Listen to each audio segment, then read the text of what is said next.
Don't mind my natural habitat. This is where I roam around here. All right, you guys can see the present. We're good to go. Welcome, everyone. Let me get my pointer. Yeah.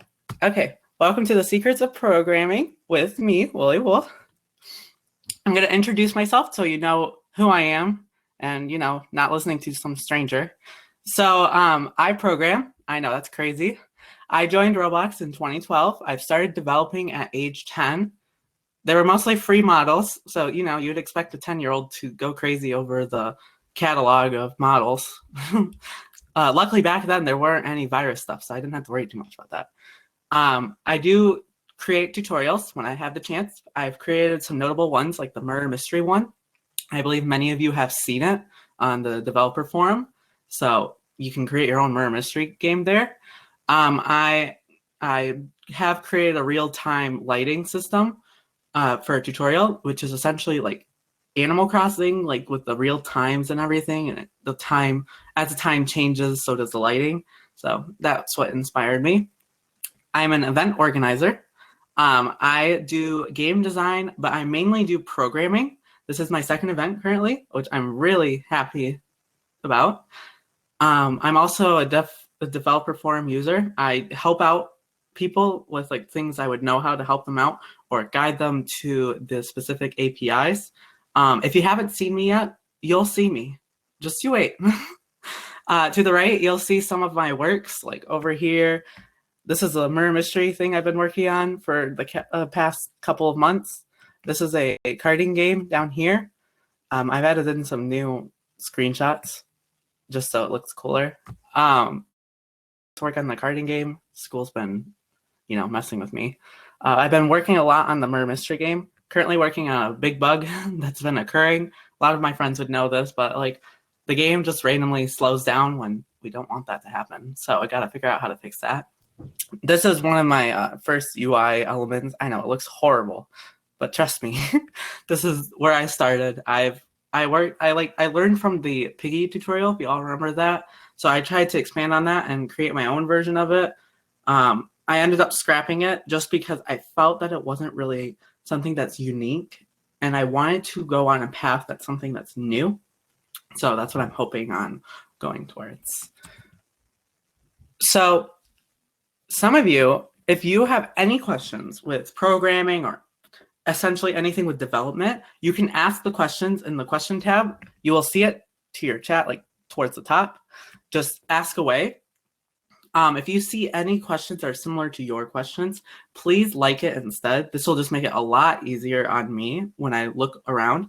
I will try during the event to answer some questions so that at the end I'm not like bombarded with like a million questions. So I'll do my best on that.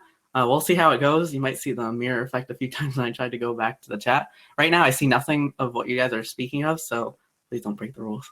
Also, please be very empathetic towards others. People are at different stages of learning than you are, so please be understanding. We will do the best. I will do the best I can to answer your questions, but just please be empathetic towards everyone. Let's begin. So I'm going to start off with some important terminology because some of you have never coded, some of you have, but some might need a little like a re-understanding. So there's two parts to coding. There's the client and there's the server. Client is the player who's actually playing your game, no duh. That what you do in order to mess with the client coding, I would like to say, like you would have to edit in a local script. Client coding usually involves like button presses, the UI, how it looks. Well, yeah, how it looks depending on what you're using, like Roict, or like with the like if you press, for example, M on your keyboard, it can be able to detect like, all right, I pressed M. But usually it refers to things that the client, like the player, can only see. Whatever happens on the client, the server can't see it, which transitions over to the server, which is regular scripts. It's usually you, the game creators, who are the ones in control. You decide how the game plays out. You decide whether or not someone earned coins. You decide, oh, maybe I want to add this map in. This piece of code usually runs everything like data storage. What are some other ones? Like the speeds that some players can do, depending if you're exploiting. But usually on the server side, you're able to do essentially everything that needs to happen. In order for the client and server to communicate with each other, there's a thing called remote events or remote functions, depending on what you're trying to do. Remote events, like, for example, if you're firing from the server, maybe you want a UI element to appear. Or maybe from the client, you want to send over that someone pressed the button and you want X, Y, Z to happen. But there are a few things that you have to remember. Whatever happens on the client, the server can't see it. If there's a change in walk speed, like if someone for some reason just changed the walk speed on like a local script, the server can't see it. But the players can see that you're walking faster or slower, depending on what number you put. But the server can't detect that. If, for example, I just put down like there's a hack panel, the server can't see it. But there's one thing that you can know. If there's something that's going on that isn't supposed to happen, then you know that there's something up. You can detect the distance of how far the player is going, which will help detect whether or not they're doing something that you're not supposed to do. The client should always detect, the client should only deal with buttons or inputs or anything that has to deal with the player, but the server should take care of the logic, data, etc. The client shouldn't. That's what essentially happens. This is the client-server model. Some of you have seen this. Essentially, right here, this is the cloud, which is the server, which is going to run everything and send back over to the clients, which are these players, certain data or certain UI elements are going to pop up. After this event, I'm going to be sending out a little coding pamphlet, which is going to send you some really helpful tools and resources to help you better understand how Lua works on Roblox. So you'll probably get that by probably 10 o'clock p.m. Eastern time. After this event, I am planning to take the recording and put it onto YouTube, so I'll also attach that as well. Let me see if there's anything. We are all good to go. Okay. Important things that you want to remember while you're coding. You want to think like the client. So what can the player do? What shouldn't the player do? If there's something that the player isn't supposed to do, then you need to think of something to avoid that, because that could run into vulnerabilities that go with your code, which can cause more issues. Think of alternatives to keep things on the server. Everything that has to do with the game itself should be on the server. So the player shouldn't, for example, control the round or control like what coins they have, what place they need to be in. Everything should be taken care of on the server. The server should be the one verifying what's going on. So like, for instance, if the player on the client side, let's just say that you're using a tag system to identify whether or not they're a murderer, sheriff, or innocent. If the client, for some reason, was able to add in that they're the murderer, the server can't see it. So what you should do is if there were to be anything that goes on, like a button press, and you want it so that if the button is pressed and it's, for example, let's just say a knife, the client should check if this is a murderer, like the murderer who is trying to access this. If it's not a murderer, then you should be doing nothing. The player should be able to pick a nickname to roleplay, but the server should be the one that's filtering and returning that name. That's another example that you want to be aware of. So I'm going to go over how like code is usually formatted. So typically, you would want to keep your variables to the top. If, for example, this variable, you want it to be only called depending, let's just say you want to create an instance after using a loop. A loop is just when you're looping through a number of things. That's really generic, but like I'm trying to make it so it's understandable. You would want like that variable for the instance to be in that loop, but like things like getting the service, getting the local player, or like getting the elements of the UI should only be towards the top. Creating general scripts for general objectives will help you a bunch too. So for instance, I have created like an event handling script which takes care of all the remote events, the player joining, remote functions, anything. You should have, for instance, if you're going to use modules for data, you would want it so that all the data scripts would be in one module, and all you'd have to do is call that module's function. UI elements would be in another script. Data storage would be in another script. A really good suggestion that I would have, back in 2012, there was no such thing as folders. So you guys should be praising these instances that we have. Folders are going to be really helpful. For instance, you might want to keep it organized and put all of your remote functions and events into it. Only keep the things that you'll need. Remove unnecessary lines of code that isn't used, because this will create clutter. And also, one of the things that many of us, including myself, have avoided doing is creating comments. Now, I'm going to tell you something. Without comments, in the future, when you look at this from a year from now, you're going to look at it and be like, what on earth did I just type? So keeping comments and typing out what this certain function, this line, or whatever does, that will help you a bunch in the future. So we're going to go on to how I learned. I'm just checking something. So I'm going to go on about how I learned. So I started from tutorials, and now I'm on to the documentation. So I started off small. I remember I started off creating an obby with checkpoints, a layout. They use the term kill bricks, which is just essentially you touch it, you die. Yeah. And looking at free models code to see how it was created.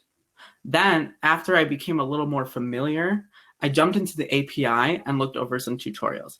I used the developer hub to learn a lot more functions that I can use. For instance, I've used the run service. I've used many of like the get property changed event. Those like line of those functions, I've used those. I've looked at tutorials on YouTube, because to this day, sometimes I don't remember how to do something, or I need more clarification on how to do something. And now, like, I'm not really into needing tutorials. Rather, I would need to refer to the API sometimes. Sometimes I'll forget. I'll just like have like one of those like brain farts where I'll forget like, oh, how do I do a remote event or a function? I've had those. You'll have those too. Roblox physics and object manipulation, data stores and event handling. So just those little steps will help you a lot when you become indulged with coding. So we're going to go on to the secrets. Let me check if there's anything going on fishy. We have 60 attendees. Q&A. Well, maybe if it wants to load. Here we go.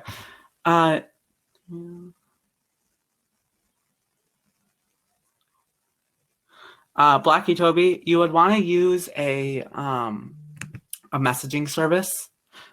What you can do, or a database, it depends on your preference, but a messaging service will be used to send something over to different servers. So it's really general, just because I can't think on top of my head about how you would do it. And also, I haven't really worked with messaging service yet a lot, but I plan to go into it. But if you look at the API for the messaging service, it'll help you a bunch. Are we going to cover more advanced topics? Kinda. This is more towards like a beginner level, just so I don't lose a lot of people. How to find... Oh my god, my thing is like overloading. It doesn't like me to scroll up. Hold on. I'm just going to scroll up to the top just so I don't miss. I'm making a miss game. Okay. Any great ways to improve programming via Rojo to Studio? So I've heard many people say about Rojo with like really positive feedback. So I do recommend that you use Rojo, which is of course with VS Code. It does have a lot of shortcuts that help developers do things faster. I haven't personally worked with Rojo, mostly because one, my laptop's really slow with it. Two, it's just that it's really hard to set up a lot of the things just on my PC. but hopefully in the future I'll actually be able to use it. All right, let's go back into the presentation. So let's go to the secrets. I know. I wonder what secrets lies in programming. So I'm going to just say this. A lot of people think that programming is easy. Sometimes people think the opposite, but I've heard a lot of people say it's easy. It's not easy. It takes a bit to learn the language. I can tell you that from personal experience. It took me several months. Some of you in this event know what I mean. Like, they've seen my help posts. Like, it took me a bit to understand it. You'll have to learn like the syntax, how the functions work, variables, a lot of the get services and the API. It'll take you a bit, but as you practice, you'll start understanding it a lot more. You'll be able, like, after you use, for example, loops or events, or how to call a module script, or how to get something from the player, after that sort of practice, you'll start understanding it and know how to type it on the fly or be able to visualize how you would want to code it. So I've gathered some of my friends' inputs on like their experiences. These are some of the notable developers on Roblox. So we're going to describe some of the experiences. So I'm going to start off with Max. He's the owner and I believe I want to say programmer of Circus Trip. What he said with his earliest experiences were most of my earliest programming experiences came out of editing free models. I programmed very infrequently since map design used to be more of my specialization. Eventually, I'd have to stop using free models as much because they were designed with end goals in mind that didn't fit with what I wanted. So as you've heard, I've played around with free models in the past. I still do, just to refer to like how they coded it, but I don't really take it and just use it, mainly because I want to be able to do it on my own, because you won't be able to learn as much as if you just take the model and use it. You need to be able to type it. Another example is coming from Tomatoes. He is the developer of Limited Simulator 2.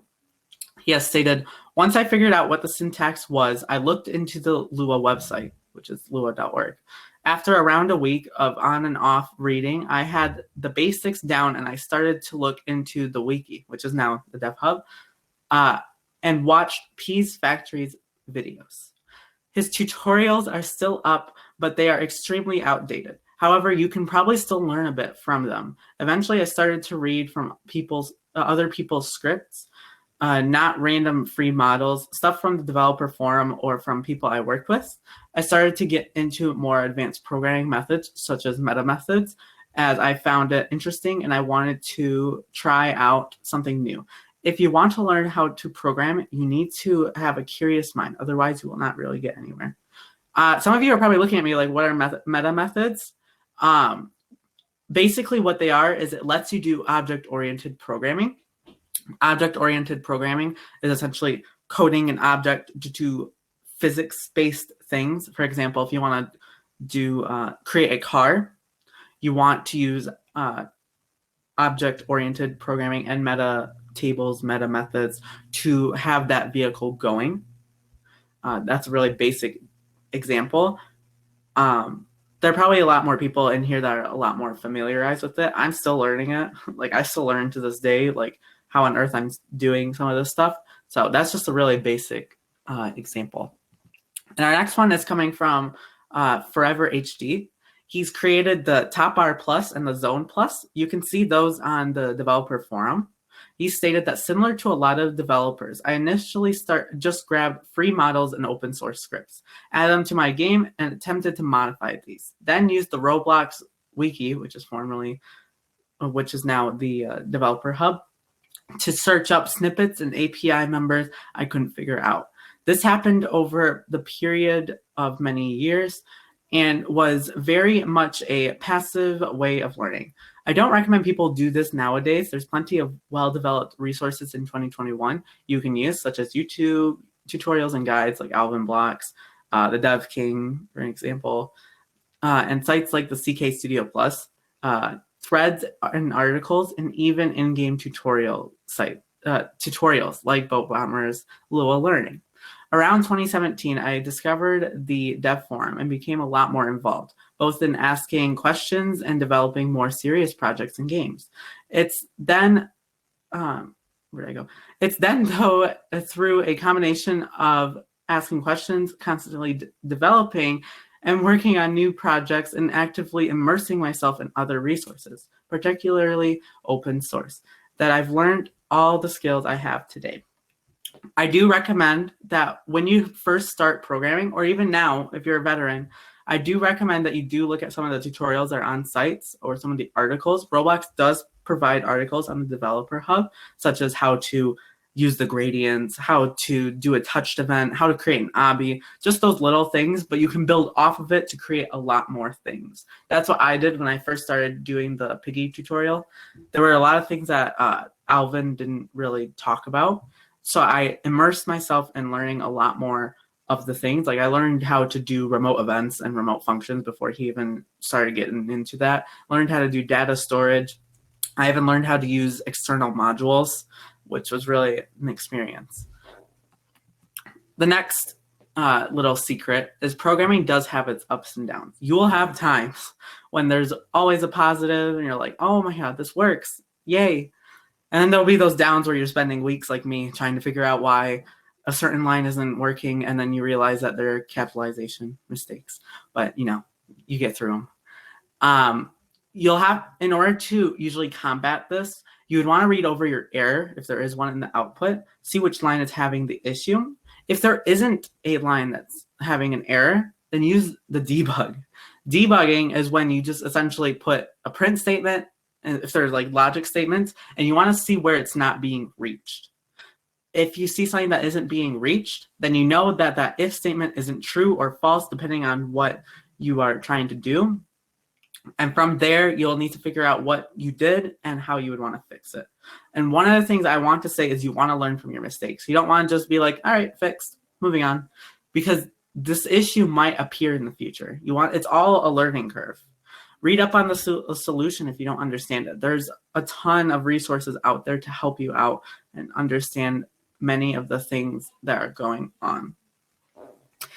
So a few examples from developers. So again, with Forever HD, he has stated that, well, for me, coding is a constant motion of problem solving. This alone brings a huge sense of achievement at the end of most tasks, except for those you spend hours on a super obvious bug.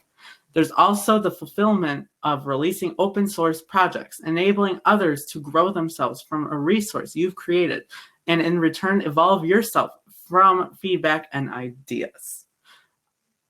On to the next one. This is from Boat Bomber. Many of you probably know who he is. He's also an event organizer. He is the creator of Lua Learning. I've actually used that a few times for when I was first starting off. He has said, sorry, I can't speak. I love programming because it puts me in control. The computer does exactly what you tell it to. Nothing more, nothing less. You are presented with a problem and it's entirely up to you to solve it. When you get it working, it's the best feeling in the world. That success is entirely to your credit. I remember when I had that issue with the spelling mistake. First, it took me forever. I was like, what did I do wrong? But I realized that I capitalized something that wasn't supposed to be capitalized. Like I was first starting off, so I wasn't like 100% like familiarized with like, you know, debugging. I wasn't like quick like other people. Now, like I'm able to be like, all right, there's an error. Oh, I know what the issue is. Okay, fixed. All right, let's go on. So it takes practice, but you will get there. Trust me. And our final one is from Max. He stated, an up I might have is seeing the end product. I feel excited about half the time of finishing a goal. The other half, I'm too preoccupied thinking about the future functions I need to make. Our third secret is tips to keep you moving. Plan out what you want to code. What I usually do is I don't have like a lot of time during the weekday to essentially do a lot of coding just because I'm always so busy with school. But I'm usually able to visualize what I want to do. I remember when I was trying to create a character system for randomly choosing characters, I had this issue where it might choose a duplicate character for another person, which isn't really fun to see. So what I did instead was I used a table I was able to visualize like, okay, I need to get the list of the list of available characters and randomly choose one from that table. And after I chose that random one, I set it to the player, I would remove that name from the table and repeat until everyone has gone through the loop. From there, I was able to avoid having a duplicate character. So it just helps, like when you visualize what you need to do. And sometimes you'll just have it and you'll be like, all right, I know how to do it. And then you'll be able to create it in an instant. Another thing I want to suggest is don't stick into the current things that you've learned. You want to expand your learning. You're going to want to learn newer APIs that you aren't familiar with. Currently, to this day, as I've mentioned, I am not familiar with everything. Like the run service, I've told a lot of my friends, I am not good at that stuff, like the frame rate and everything. Oh my God, I'm still learning to this day. But there are also other things that I am familiar with, and I do touch up on it whenever I need to, but it's always a really good thing to go into newer APIs just so that you are learning a lot more and you're capable of doing those certain tasks that you may need to do in the future by knowing that API. Another thing I want to say is don't program for too long. You're going to have those moments where your brain is fried. I remember when I was first starting to program, I would spend 10 to 12 hours programming per day. I know that's not a good thing for your health, but I did. It was during when COVID started, so, I had nothing else to do. So I spent all of my day essentially coding. I did do my homework, I didn't slack on that. I did it, but afterwards I just do my coding. I suggest that you take a break, and if you have the chance, try to help others on the forum. I know that there are many people who are stuck on the forum sometimes. Maybe it's a simple issue, sometimes it's complex, but those people are going to be really grateful for those who help them and spend the time to help them. I can say this from experience. When I first started coding, I was completely lost in some of the stuff. I remember where I didn't understand how to do certain things, and there were people who were always there to help out. And I was really grateful for those who were there to help me out, because after that, I was able to understand what I did wrong or what alternative I could have done. And from there, I was able to take those experiences and go on to be able to create newer things with that same style of code that I was using. So from a few tips from developers, from Boat Bomber, he said, it's important to start small. Trying to make your dream game before you know how to code is just going to lead to you giving up on that dream when it doesn't work. Make small games first to build your skills, and then when you're more comfortable with developing, you can tackle the big stuff. Sorry, I'm trying to read this. It's all important to make sure that you are learning from tutorials and not copying from tutorials. You should understand what the code does before you put it into your game, or you're not advancing your own skills and knowledge. I can say this because when I used to just, look up free models, sometimes I would just be like, it works. And I wouldn't look at the code. I wouldn't even read the code. It just works. So I would just move on. That's a big no-no. You would want to make sure you would understand how the code works in case you would have to rewrite it. You'd understand the basic setup of how that code works. So that's an important thing to do. I also do suggest that you start small, because as you start small, you'll be taking more baby steps. You'll be immersing yourself in more and more things. Like, for instance, I remember I just started with an obby, just something super basic. But afterwards, I started learning a lot more things with it. I was able to add in more functions. I was able to add in a lot more things that weren't intended for the obby tutorial, but I was able to create those certain stuff. Our next person is Jay Relvis. He is currently developing a plugin modder. He's also on the forums when needed, whenever someone needs help. He's helped me a few times, actually, so I recommend if you ever are stuck and he's there to help, that you do let him help you. He's suggested that always keep your code organized and minimize if statements. I have a game that's now nearly impossible to maintain because I have to deal with a huge script with a if statement chain with more than 50 lines of code. So what I suggest in this case is think of a way to make it so that you can minimize your code. There are always ways to minimize it. For instance, if you want to try to grab something and like create a UI element, but you need to set this image, you need to set the name and whatever, try to make it so that, like, let's just say you're going to fire a remote event and you're just going to send that name of whatever the thing you want to have, like, for the image. So let's just say an egg. So what you would do is you just send the name egg, and it would just grab the egg image. It would set the name to egg, and it would just help you minimize your code so you don't have to scroll and scroll or add more lines just to fit that specific need that you need. It will help you a bunch in the future. And one of my friends have told me this when I was learning Java is it's called dry. Don't repeat yourself.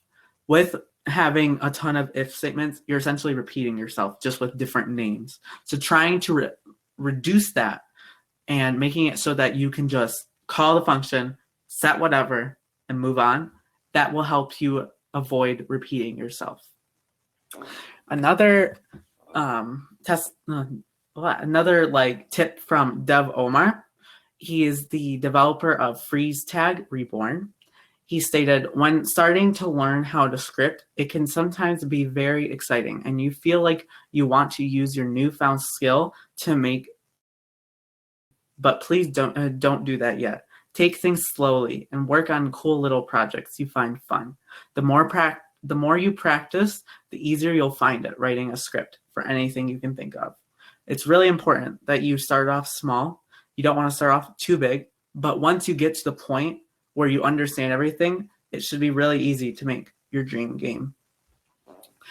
We're going to go into the misconceptions, but first I'm going to read some of the questions. We're going a little fast. How long have you been programming coding on Roblox? So I've started coding back in, I want to say 2015. When Roblox University was a thing, I remember I was like, oh my God, all these tutorials. Like they had the carding one. That was a really cool one. There was the Mad Bloxer. Back in 2014, 2015, the Mad Murderer was like the biggest game of Roblox, or one of the biggest games. I wanted to make a murder mystery game. Currently doing that for fun and hopefully releasing that soon. So I've been programming for about 5 years. Like between 2017 to 2019, I kind of slowed down on programming just because of like the transition from like middle school to high school and like all the studying I had to do. But 2020 is when, like, you know, everything changed. So of course our lifestyles all changed, and like I became so into programming. So I've been doing a lot of programming lately. I've been helping a bunch of people when I can with programming. So that's how long I've been programming. What resources do you recommend to learn programming on Roblox? So a good resource I would recommend 100% is the Developer Hub. Now, some of you are going to look at me and be like, well, it just tells you the API. No. The Developer Hub is going to be so helpful for some of your needs. It gives you everything that you need. It'll tell you whether something is deprecated, or it'll tell you something is new, or it'll just tell you like a tutorial. It'll give you everything that you need. I 100% recommend that. A lot of developers recommend that too. So I highly suggest you look at the Developer Hub. Another thing I would suggest is the Developer Forum. A lot of people spend time creating open source projects, open source or like modules that you can use, which would help minimize many of the coding that you'd have to do. So I highly suggest you look into those. So can you explain the difference? I already did that. Should I script physics-based events? Vehicles locally or server side?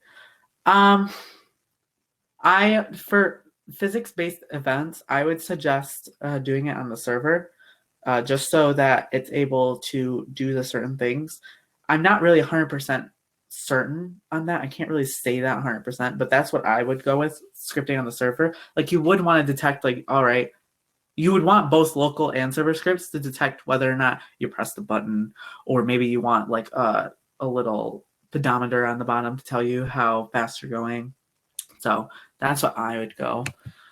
Will this presentation be available after this?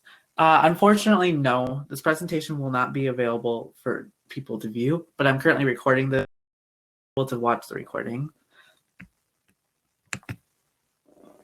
If a local script gave you a tool in your backpack, could other players see it? Cell T-Rex, I wouldn't know 100%, but I would highly suggest that you have it on the server just so, you know, you're avoiding the vulnerability of getting hacked. So just a tip, try getting everything on the server. That's what I usually do. I tend to send everything over to the server. So do you need to be good at math for programming? So no, you do not need to be good at math. It's recommended that you know math. Like I've been learning a lot of velocity related things in my pre-calculus class. So I've been feeling a lot more comfortable with a lot of the velocity things. So it doesn't matter. Like it won't affect you too much. You may want to know the basics of like math, like, you know, the angles or like positioning with like the YZ coordinates, just the little things. But like for some of the more advanced things like vehicle physics, you may want to know some of the math that go along with how to detect how fast something is going. Where do I put my scripts, workspace or server script? So in that case, it doesn't really matter. Workspace, you can use it for like, for instance, if you want it, there's this new service recently. It was called the proximity service, where it can let you press like this. There's like this little pop-up that will appear and it can let you press it. So like with some of the objects that you might have, that could be helpful. It doesn't really matter where you put it. Well, for scripts, you would want to put it either in the workspace or the server script storage, but it doesn't really matter in that case. Next one, hold on. Will this be recorded? Yes, it's being recorded currently. How to find other scripts easily without using script.parent needed. So banana, that's a good question. So there's the get service function that you can use, which can get certain things like the server script service or the replicated service or even starter GUI.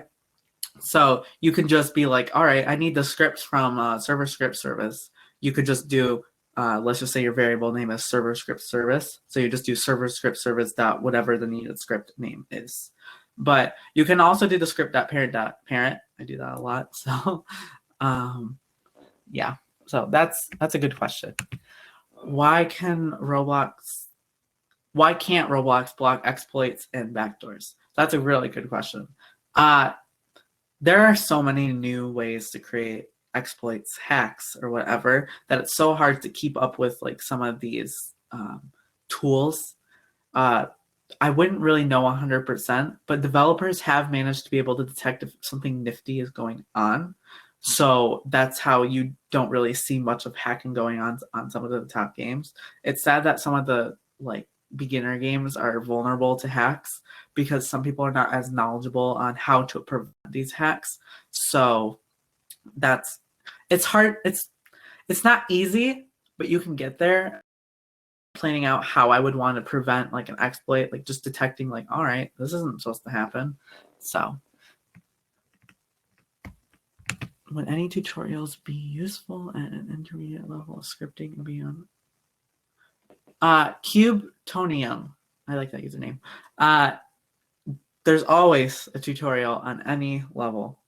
It depends on when the tutorial was made. Videos are usually sometimes outdated, or they avoid giving a lot of the details. So it might be better to look at the developer hub for some of these, but I do recommend you look at some of the tutorials, but you might want to dive deeper into how it works, what it does, what are some of the setbacks, just so you're a lot more aware.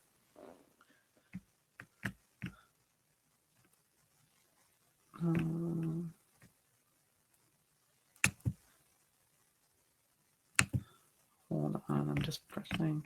How will using object-oriented programming affect a game?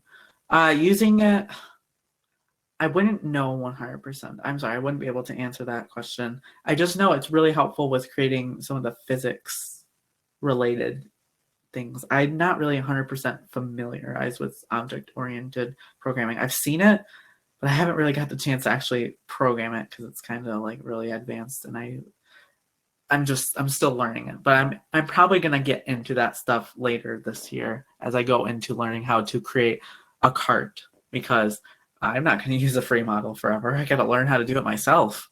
So, how many hours per day do you program for? Depends.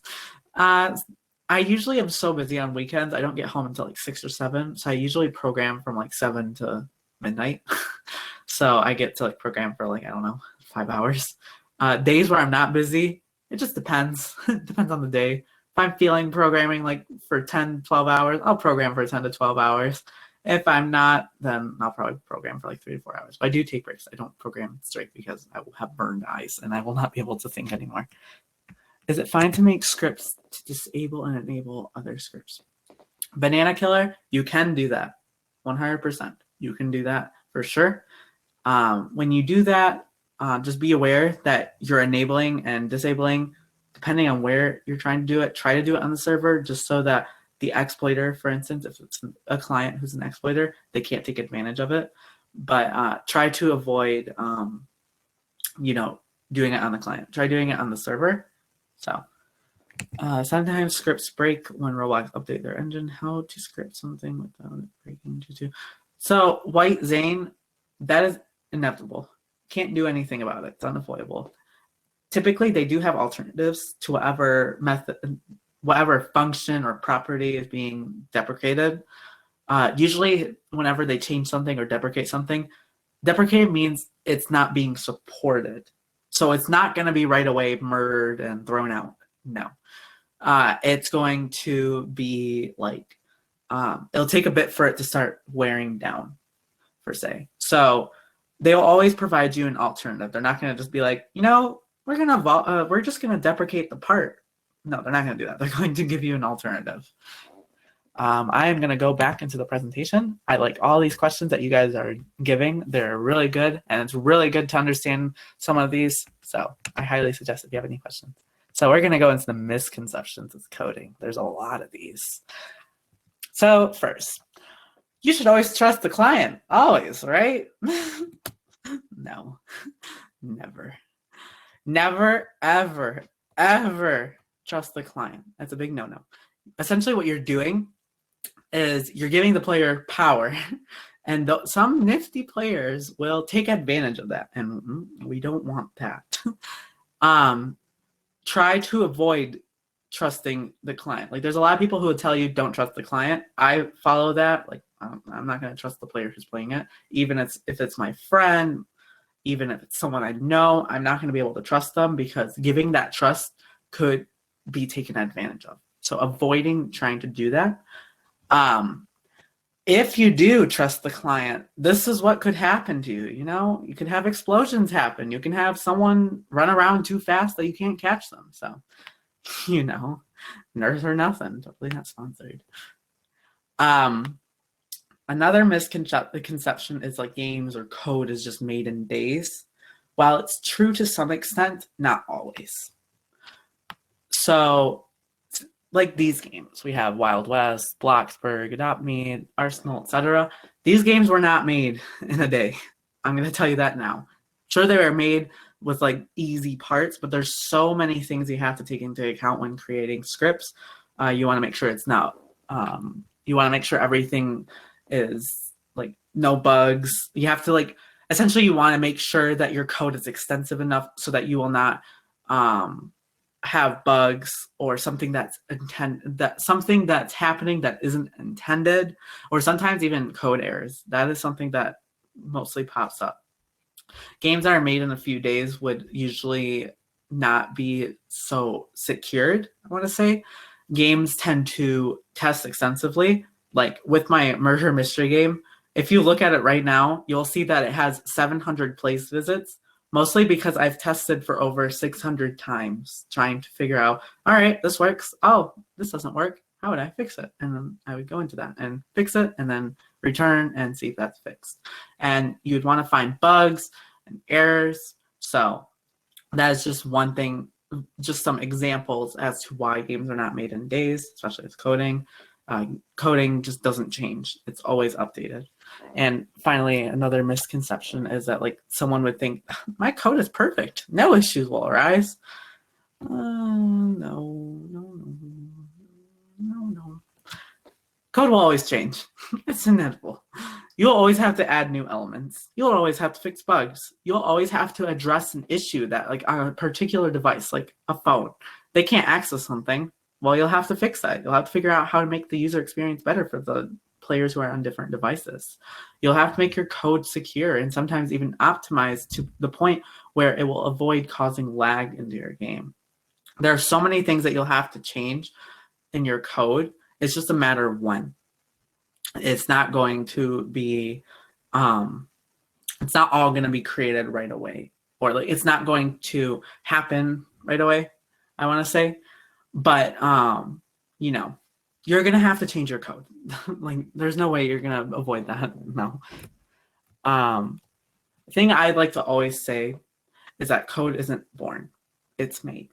It's made with experience and knowledge. Sure, the experience might be little or to none, but you just experienced how to create something. You just experienced how to type a variable or type a function or even change something so little.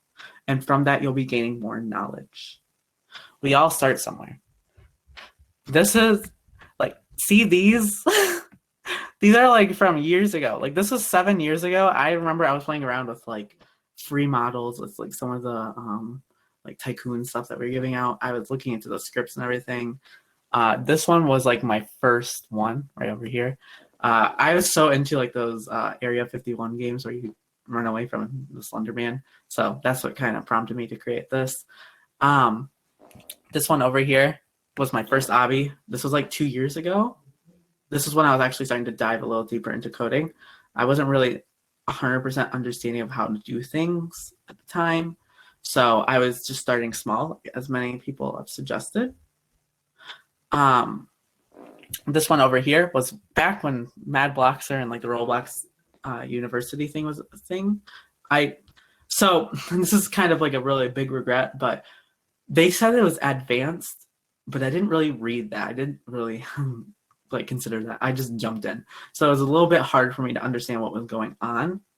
Yeah, I was still able to create something. I was able to create this Mad Bloxer game, which is just essentially a murder mystery game. So thank you guys so much for attending. This went a little bit faster than I intended. So thank you guys so much. We're going to go into the Q&A session. I'm going to read off all the questions that are still lingering. So, you know, a Q&A session with me, yours truly. What games did I make? So I have made, let's say 200 games, but they're all like, you know, free models. They were just, essentially they were just free models. So I really dived deeper when I was starting to learn how to code. So I went into like, you know, how to create like a round-based game. I went into how to create possibly like a role-playing game. So how do people script VR? That question I would not know how to answer. I have never been able to have the chance to actually script virtual reality just because I don't have the equipment.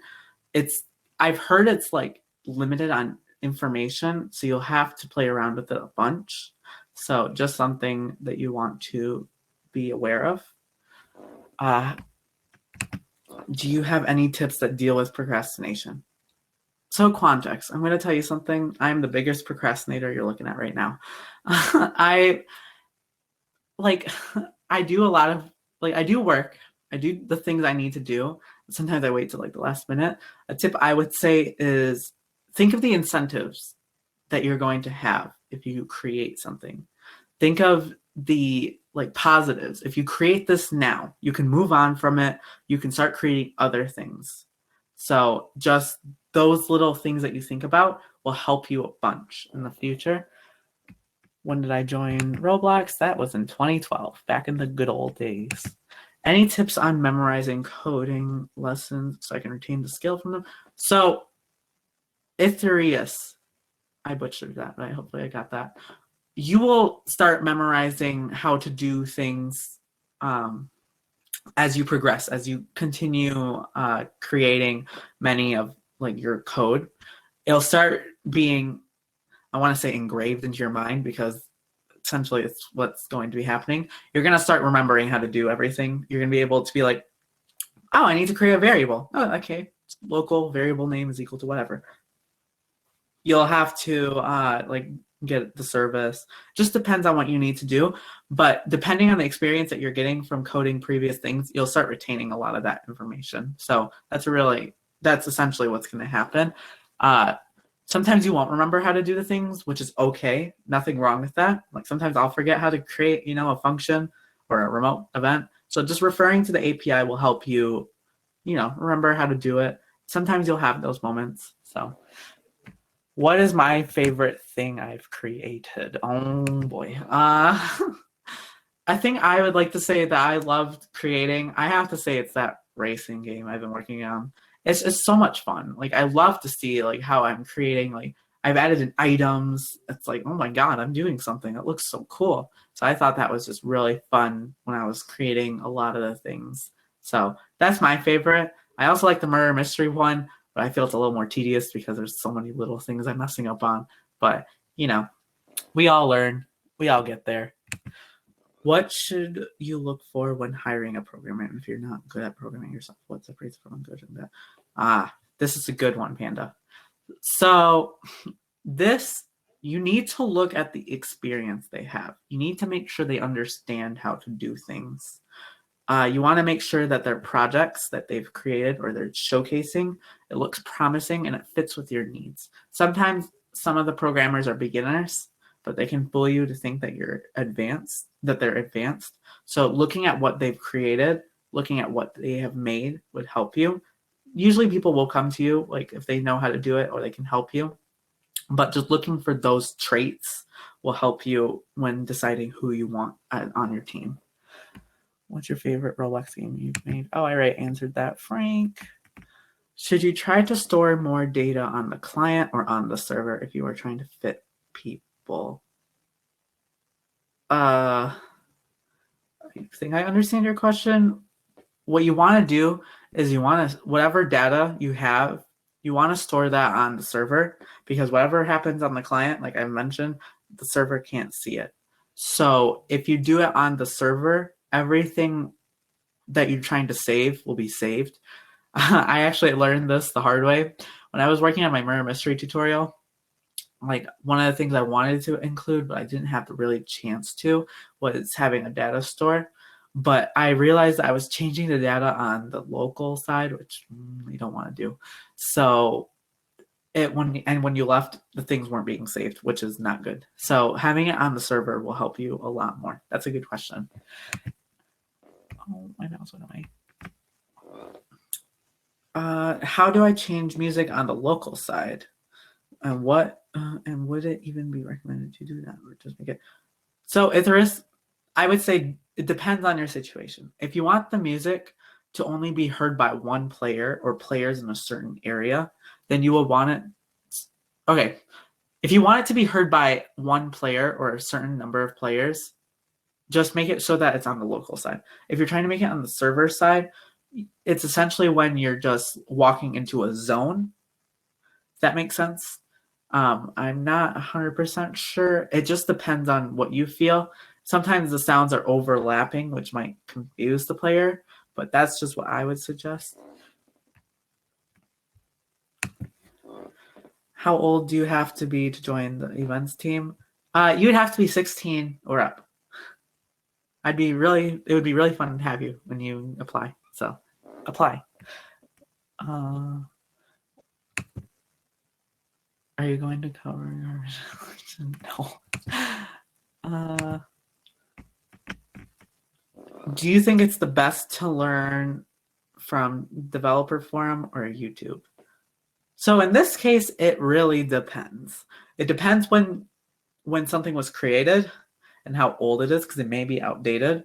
YouTube, it depends. It really depends on the situation. So it might be older. So It depends. If there's something that's deprecated, there's always an alternative to fix that. So just go with caution. As I mentioned, the developer hub will be there to help you. So can you accept my friend request? Unfortunately, no. I get so many of friend requests that it's so much. I'm so sorry. What is the point of filtering enabled if it's enabled? Filtering enabled helps avoid hacks and exploits. It also helps avoid. It helps you filter out text that might be a not so pretty language. So, using that would help. How do you optimize a script? So this I wouldn't know 100%. What I would suggest is you probably want to look into microprofiling. That's what I've heard. There's some other things you want to look into. So, can you cover how important it is to clean your signals? Tomatoes, can you be a little more specific by signals, please? I will just dismiss this. Never mind. Oh, okay. Will there be any advanced tips for us? You will get there. You will get to the advanced levels. So, advanced tip, I would say. I don't have really any. I wouldn't be able to think of one on top of my head right now. So, Philly Paula, thoughts on Roblox? What's Roblox TS? Can you tell me what TS stands for? That'd be helpful. Pretty please. Do you make your assets? If so, what is your favorite asset you have made? My favorite asset would be probably the murder mystery tutorial thing. That took me a bit to create, but it was really fun in creating it. I thought it was just so cool seeing a lobby and some map just come to life with players and everything. So, that was fun. Is there anything after Q&A? You guys can, talk to each other. I'd like to see, it would be really cool to see you guys network to each other. And I'm here, so I'll be talking to you guys probably afterwards just for a little bit, up until 8 o'clock probably. So if you were scripting a game mechanic that all players would use via the user input service, for example, would it be better to implement this on the... Okay, this is a really good one, Cubetonium. For the user input service, you would want to do that on the client side because the server can't detect if you press a button. So doing it on the local side will help you, detect if something was pressed. But what you would want to do is you would want to fire a remote event over to the server, depending on what you want it to do, just so that you don't do everything on the local side, because it could lead to a vulnerability. So. Do you think code themes help focus? So that's a good question, Grundy. I would say probably, just because you feel a lot more personalized with your the environment that you're working with. So just having your own theme, or if I'm answering that correctly, it seems a little vague, but with your own theme on Roblox Studio, I think that'd be really cool to have. Do you know any other programming languages? How do you bounce back and forth from that and Lua? So I do know Java. Java's so much fun. So sometimes I forget that I'm I'm coding in Java. Can't do script.parent. Oh, I can't do, local whatever if I'm creating a function, a local variable. I can't even speak. I can't use local to create a variable or function. So it takes some realization. You'll get there. You'll be able to practice with other languages as you're typing or doing certain things. So it all depends on your own experiences, or how you're able to detect whether or not you're coding in Lua or Roblox. What resources can be used to learn or help learn Lua and start off as beginners? So Silexus, I hope I said that right. A good start would be look at the API. Start small. Don't jump into that big stuff. That's big brain stuff. Don't go there.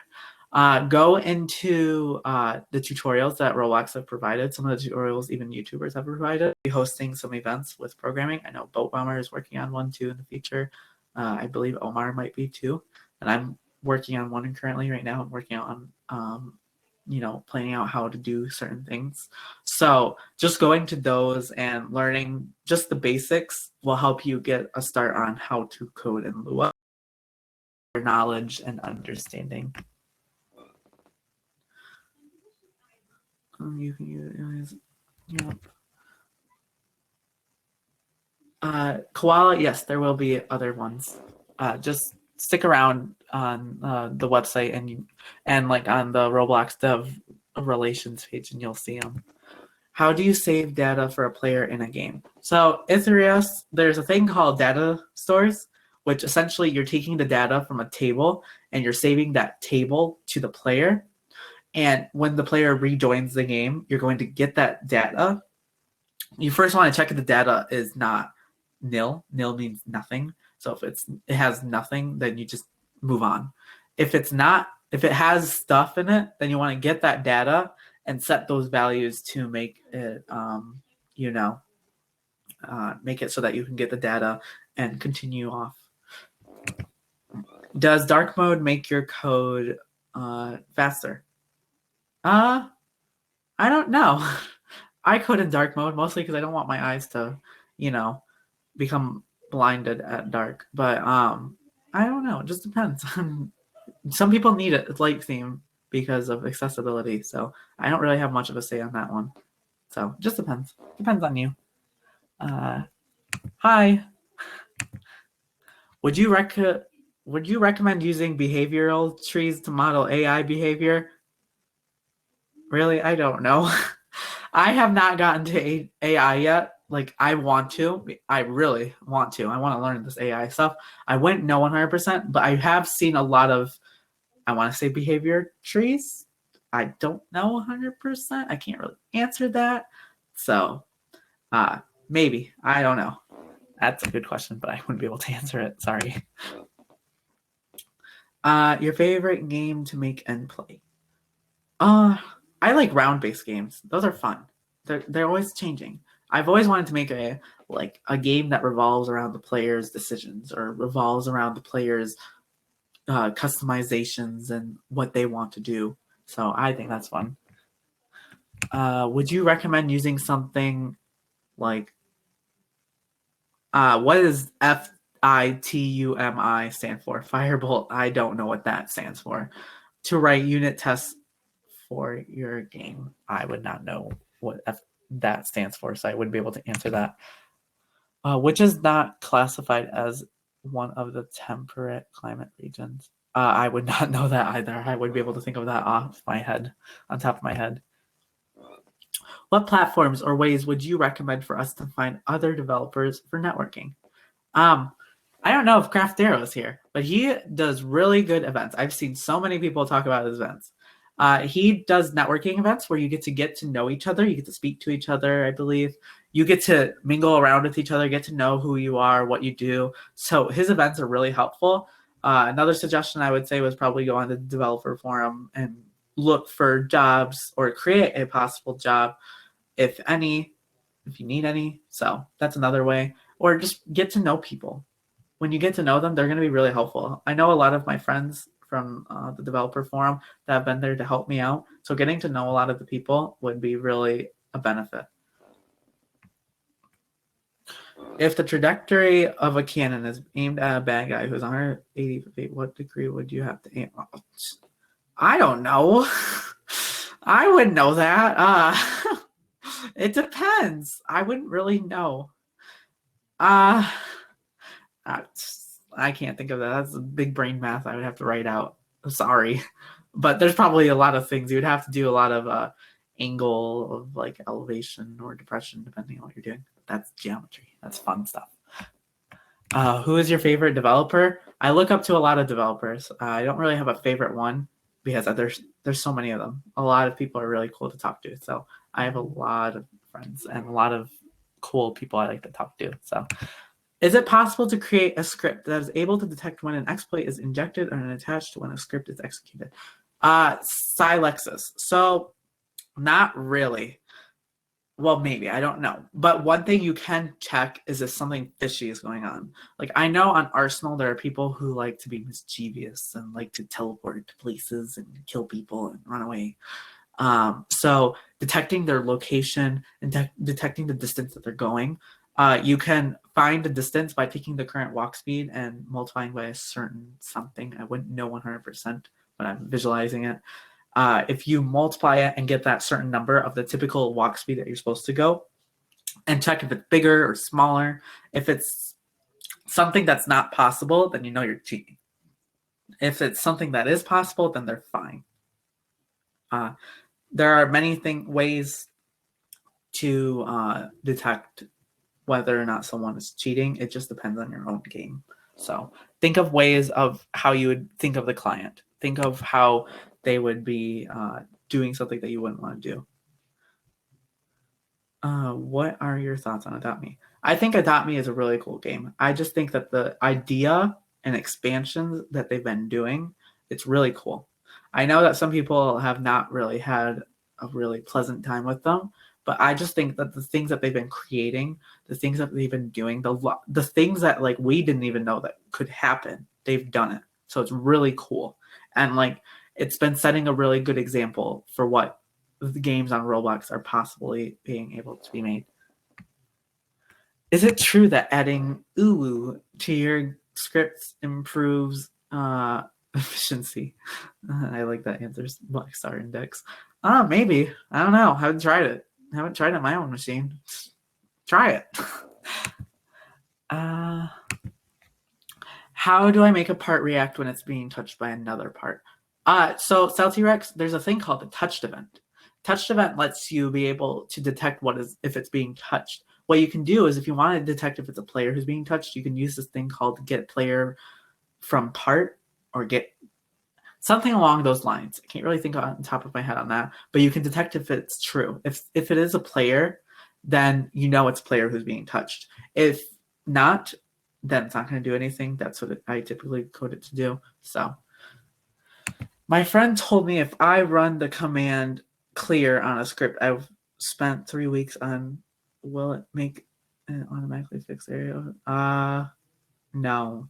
Errors don't fix like that. You'd have to be able to find out what your error is, and you'd have to see if what you're doing is going to fix it. It's not going to work. Do you plan to create a tutorial on how to do proper liquid simulation? If I don't could you really use that? Probably not. I think that's a little too advanced, and it'd be really hard for me to explain it. Maybe in the future, though, I'll have to take a look into it. So it just depends. Stop, you don't even know.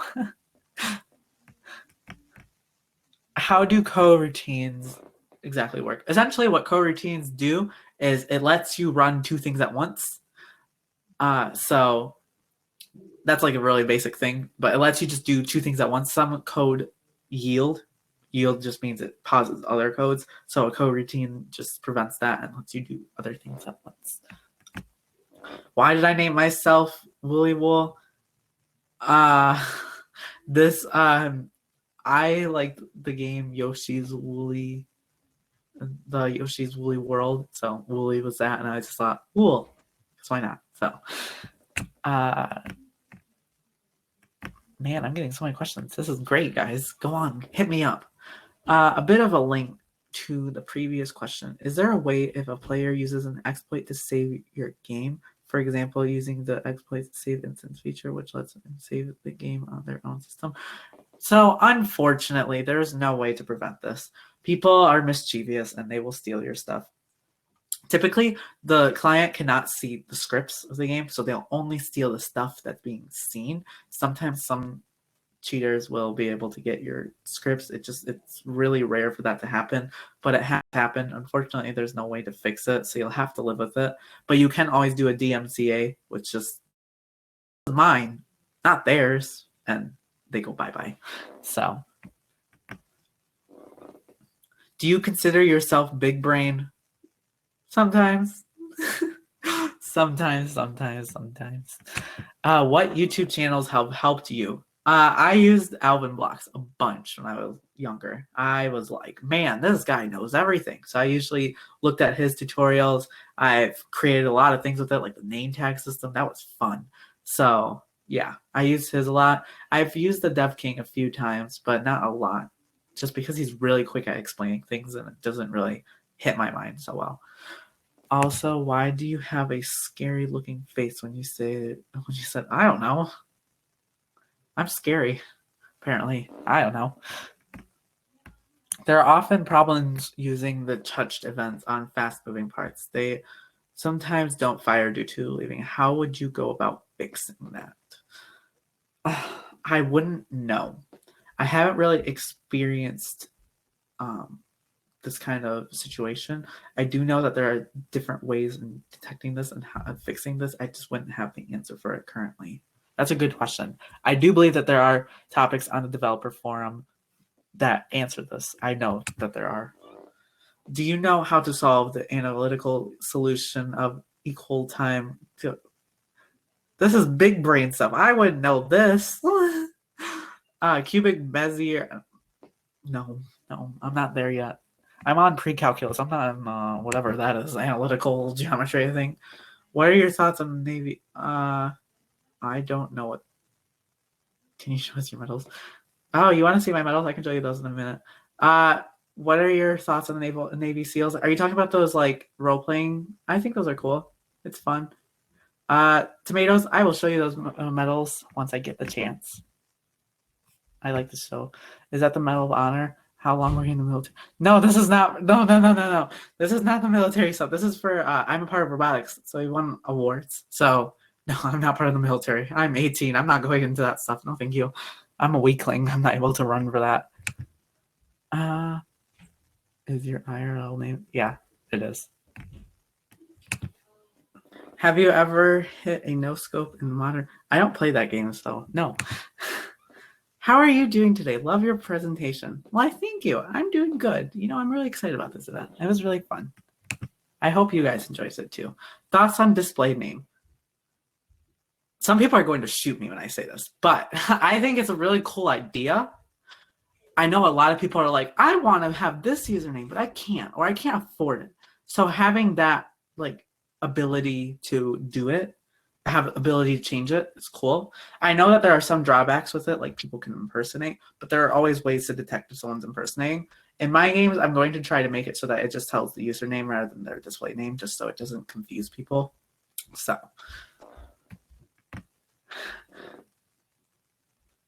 show us your medals. I will show you them.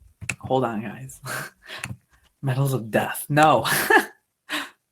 What's your order from KFC? That's not KFC. No. Are you planning to do any more events? Yes, I will. I will do events. Trust me. I have programming ones. It's going to be really fun. Trust me. I think it'll go longer, though, because I'll have to explain a lot of things. So, what are your thoughts on Papa? I don't know who that is. I don't know.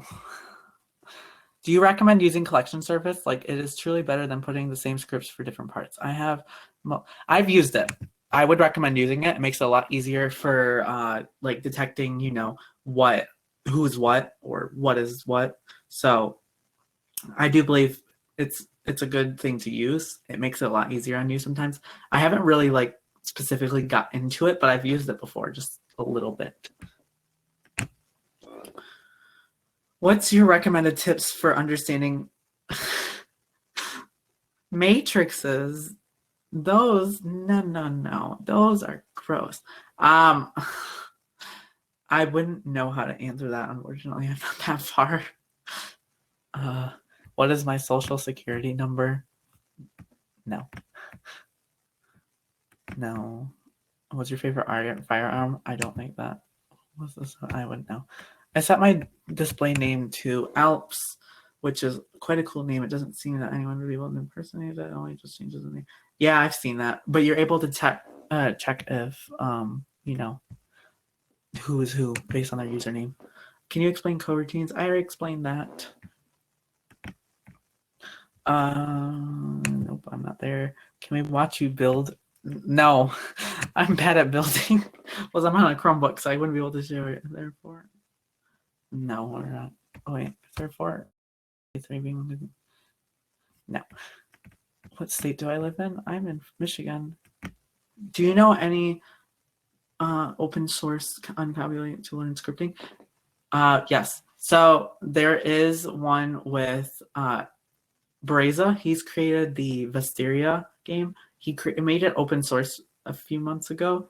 So you can look at that and see how he's created it. The intention of that is just to see how he coded some of this stuff. I do not recommend you just take it and create, like, just copy and paste it. No, you need to learn from it. You need to see how he did it. It will help you. So there are a few. You can look on the developer forum to see it. Do you have a Reddit account? No. What is 2 plus 2 times? That's 6. What are your first? I don't know. This is probably a bit advanced, but is it possible to change multiple variables within a table using? Here, I'm going to stop my screen for a second. It's probably yeah, I can do that. This is probably a bit advanced, but what is a possible? I can't speak. This is probably a bit advanced, but is it possible to change multiple variables within a table using loops, such as there's always a way in Qtopium. There's always a way. You just have to think of how you would do it. In that case, you would just have to, how would I describe this? This is probably a bit, you just have to set the variable equal to something depending on what you're doing. So what is 1 plus 1? That's 2. How were you ago? Missed your response as I stood up and left. I'm good. Can you explain the Pythagorean theorem? I know it's used to calculate the magnitude, but how? So the Pythagorean theorem helps you get typically the hypotenuse. So you just do a squared plus b squared is equal to c squared. So you just have to find, the c squared magnitude. I'm not really 100% familiarized in that area. I know that it's being used for a lot with like setting people to like stop moving. So you should make a Disco server. I will do that. Face reveal. I'm right here. Do you like astronomy? Oh yeah, I do. Can you ban Firebolt?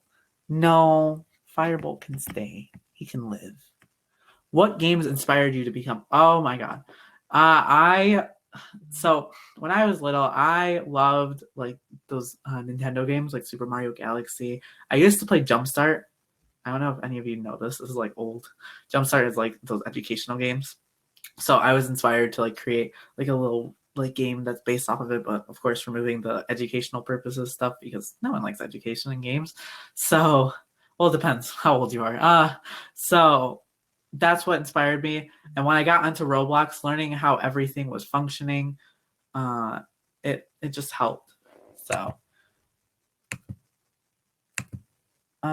Frank, can you post questions that are relating to programming, please? It'll make my life easier. Well, here are my medals. You can see them in the back. I'm not going to be able to really grab them. So, if you have any more questions, Firebolt, can you probably tell me what FITUMI stands for here, please? Do you use free models when doing guns or items? I use free models to refer to them or like how to create it. Sometimes I'll use the model. Well, it's a free model, so you can just use the model. It's free. There's nothing can be DMCA'd because you're essentially allowing people to copy it. So I do sometimes use free models. I pretty much avoid using them just because not really, like, I don't want to have my game populated with free models. I want to be able to have my own stuff I've created. So I believe that's it for Q&A. Oh, no, JK. What's your opinion on free models? Free models, it's a good resource to look into. Some people were a bit nifty with them and did some things that you don't want to happen. So like I use them just to refer. Like I avoid the ones that are like really, suspicious looking. But like I will always refer to them in case if I need to. If I don't know how to do something, maybe look at that and see how they did it, and then be able to do it. How can meta tables affect your game? They would help you with getting the object. So yeah, I wouldn't be able to understand that. Do you have any tips for multi-platform? Oh, I do. Okay. See this phone? So whenever I do coding or testing, I like to test on a PC and a phone. I want to see how it looks, because if I'm able to see how a thing works, or a thing like how it looks on a mobile device, it would better help create a it would make it so that more players can play it, because as you know, a lot of people do use phones, so that's why I would use it. What do you think of meta tables? Do you think the performance is I haven't really used meta tables a lot, so I wouldn't really know. I just know that it's helpful for a lot of things. I've seen a lot of people use it. I probably should get into it. I have not. I've been super busy, but I probably will get into it. So, what is your opinion on? Fireball is a nice person. Okay, so I think. Hold on, I need to do something really quickly.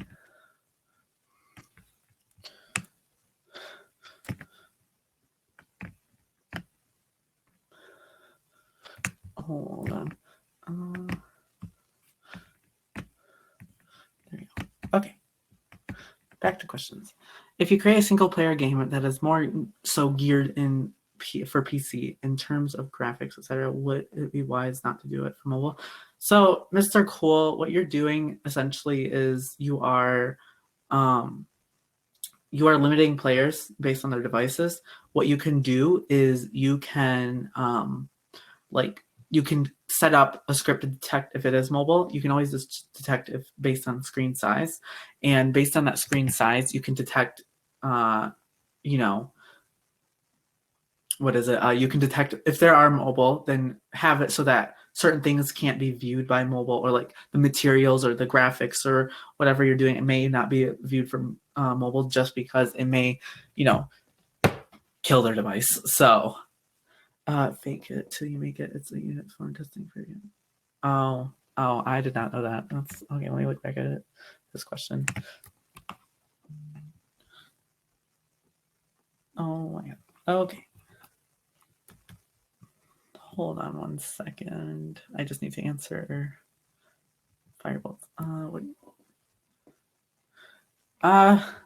Then Firebolt, I wouldn't really know how to answer that question for you. Sorry.